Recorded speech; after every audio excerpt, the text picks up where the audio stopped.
Brilliance Audio presents the unabridged recording of Seeing Shadows by S.H. Kolee, performed by Amy McFadden. Chapter 1. It was a frigid day as I ran down the steps of Downing Hall, careful to avoid the slick, icy spots that coated them. Frigid days were the norm at Maxwell University, a small private college in Rochester, New York, so I maneuvered down the steps with practiced ease, eager to return to my apartment after the last class of the day. My breath came out in misty puffs in the cold air as I slung my backpack higher over my shoulder. My last class had been economics, something I hated but was forced to take as part of my business major.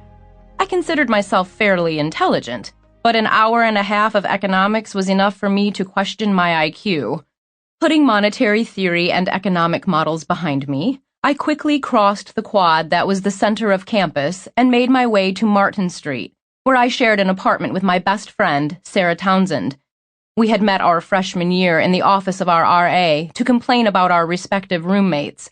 My roommate had insisted on having loud, passionate sex with her boyfriend every night, although the term boyfriend was pretty loose, since there seemed to be a new one every other week. Sarah's roommate had been of the more peculiar persuasion, hoarding trash in her room until Sarah could no longer stand the stench of week-old chili sitting out, a staple her roommate ate right out of the can. The natural solution was for Sarah and I to move in together, and we had been inseparable ever since. Now, in the beginning of our senior year, we were living in an actual apartment on Martin Street. Martin Street had the advantage of being right off campus and lined with apartments filled with other students. The apartment was the same one we had lived in our junior year and felt like a real home, more of a home than any other place I had lived in. The reason I was rushing home was because we were having friends over for dinner, and I knew Sarah would be panicking in the kitchen. Her culinary talents were limited to microwaving popcorn and making scrambled eggs. I ran up the steps of our two-story building, our apartment being on the second level.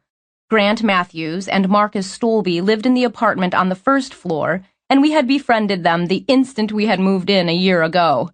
They were also seniors, and both were easygoing as well as easy on the eyes. It didn't hurt that they were also in a popular band. Sarah had an enormous crush on Grant, a stocky blonde with blue eyes and a ready smile. His on-again, off-again girlfriend, Sample complete. Ready to continue?